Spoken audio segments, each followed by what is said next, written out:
Hello YouTube, this is Christian coming to you with another knife review. This time on the table it's the Kizer Sheepdog full size in its thumbhole version.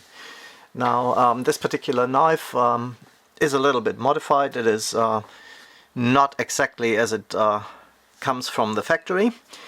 This is a plain silver tie version of this particular knife. Usually the pivot collar around the pivot comes in a bluish kind of color. That underwent a little bit of a heat treatment in this case, just because I didn't like that particular contrast all too much. Also this knife received a little bit of a treatment in the pocket clip that got a little bit relieved. You see there's a slight milling cut there because the landing area of that particular pocket clip was a little bit too large for my liking and produced a little bit too much friction when it got in and out of the pocket. But other than that, that is a well-used knife. I had that in the pocket quite a lot. Perhaps not quite as much as I would usually have taken it, and that is mainly due to the fact that Kizer to the present day does an awful lot of bead blasted finish on titanium, and that is something that always holds me back putting a knife in my pocket, because it leads to these not so nice snail trails and usage marks. Some people call it patina, and I agree, patina can be a beautiful thing, especially on micarta knives and on stonewashed titanium. I don't mind it at all, because it kind of blends in with the nature of scratches. The contrast with a bead blasted finish, in my opinion, is not so great.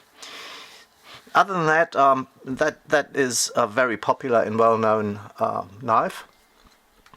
It's a sheep's foot blade, and as opposed to the Vanguard versions, which are in 154 cm, this knife comes to you in S35 VN, and Kizer, as far as I can tell, and from all the cutting that I have done with lots and lots of premium Kizer knives, their S35 VN is really heat treated well, and there's absolutely nothing wrong with it. I would always buy a Kizer knife of their premium line, which usually is S35 VN, with confidence. It is just spot on in terms of hardening from what I found. This particular knife has all the trademarks of a really high quality knife. It just flips out with authority. It has that nice thing to it when it comes out. A beautiful sound, beautiful action. It feels premium tip to toe, so there's absolutely nothing wrong with any of this. Also, as opposed to their regular flipper tab version, you get the benefit of this finger choil, which changes the ergonomics of this knife dramatically to the better.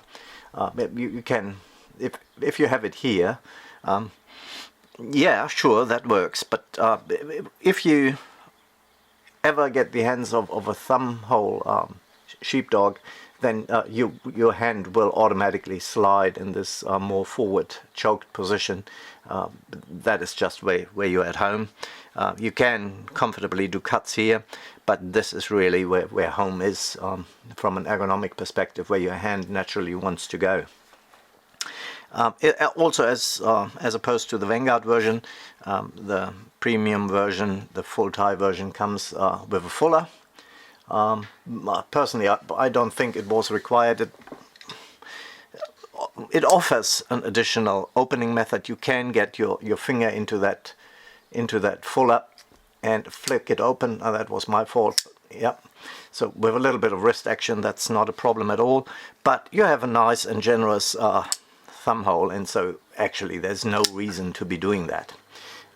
There's actually nothing wrong with it. Also, as opposed to the Vanguard version, this is a frame lock, not a liner lock. And you have these three cutouts in there, and I'm a little bit undecided whether I like them or not. Perhaps they bring you a little bit of weight loss, but apart from that, aesthetically, I don't find them too great. They look a little bit better when the knife is closed. I can sort of relate to the design decision a little bit better there, but really it didn't have to be there. A plain scale or a micro milled scale would have served it better in my personal opinion. As far as deployment is concerned, that's absolutely flawless. Also, access to your lock bar is nice and generous. You have a beautiful chamfer on there, and there's enough of a cutout on the top of the scale to give you plenty of space to get your thumb in and to drop the knife, and this action is just beautiful. It's just the slightest of shake, and it's probably just because I hesitated a little bit on the closing. It just comes down and shuts beautifully. So this is really fidgety. Not so much in terms of various methods of opening the knife, but it is just very satisfying to play with this action.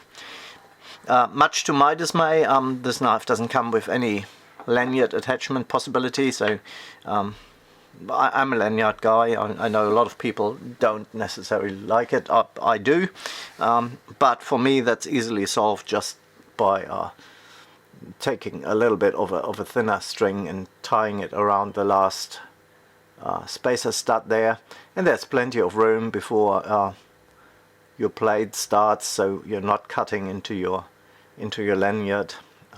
So that works for me and is a workable solution. Knife centering is spot on, and has hardly ever been an issue with Kizer knives for me. So this is really a very good example of the consistent quality I've seen from Kizer knives. The pocket clip, yep. Also, one of the things I like better on the Vanguard version is you have a deep carry pocket clip. This kind of gets you halfway there, so you have a little bit of a stick out, which is not traumatic at all. I don't mind it. And with a fully milled pocket clip, it is only on very rare occasions that you see something that offers you really a deep carry option. But the pocket clip is well designed, other than I found the landing a little bit too strong and offering too much friction, so I relieved that a little bit. But in terms of design, I like the shape, I like the way it looks. It's plain, yeah, and that's all good. As far as hardware is concerned, the important bits are T8. So the pivot screw and the rear stud screws, they're T8, so they're not likely to be worn out all too quickly. And this is the most critical thing for me, really, because these are the screws that you will likely access the most, mostly to remove grit or lint out of the action of the knife periodically. So you might have to open and close that up a few times, and then in this case T8 is much appreciated. Pocket clip, and also your lock bar insert, you probably won't have to access quite as much, and in this particular case that's also T6, which is you see quite a lot.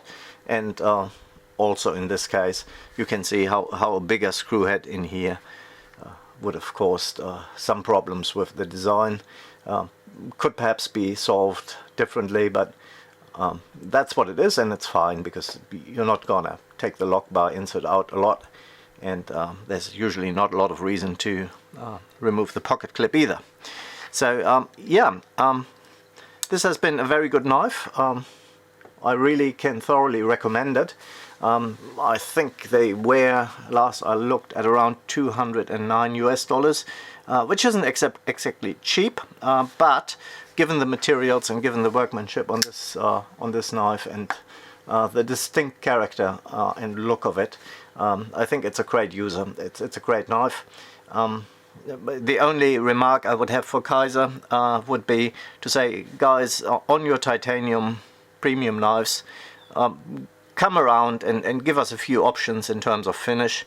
Sometimes, like with the October, we now see textured titanium, which is nice. But especially on these very popular ones, I can tell for certain that this particular knife would see far more pocket time in my case if it was a stone-washed handle or stone-washed scale. I wouldn't be as concerned putting it in my pocket, and yeah, that would be the only comment. Other than that, that is really a sheep's foot blade that is done to perfection, and a recommendation from my end. Alright, you all have a good time and see you next time around. Alright, bye bye.